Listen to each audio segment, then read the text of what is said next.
Lalaine, kumusta ba ang mga tubuhan dyan sa Negros Occidental? Lumabayang napinsala ng pagsabog ng Mount Canlaon? Ella, ayon sa mga residente at ayon na rin sa mga sugar planters ay hindi naman sila masyadong naapektuhan ngayon ng pagsabog ng bulkan na Canlaon dahil nga ang ilan sa kanilang mga pananim ng mga tubo ay naani na itong mga nakalipas na buwan. Nababahala na ang Sugar Regulatory Administration sa posibleng magiging epekto ng pagsabog ng bulkang Canlaon sa industriya ng asukal sa bansa.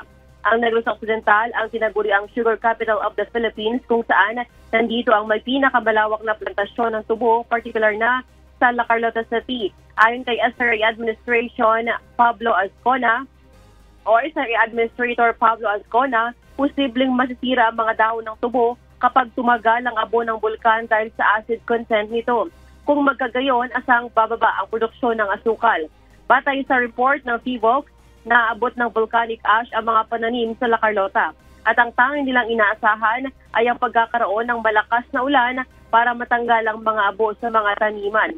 Noong nakaraang Hunyo, binalot na rin ng abo ang mga tubuhan sa lalawigan. Kaya halos hindi pa nagkakalayo ay muli na namang nabalot ng abo ang mga pananim. Ayon sa SRA, kung magpapatuloy ang pagbuga ng abo ng bulkan, ay tiyak na bababa ang produksyon ng tubo at asukal sa bansa. Naman ating balita mula rito sa La Carlota City. Balik sa iyo, Ella. Maraming salamat, Lalaine Moreno.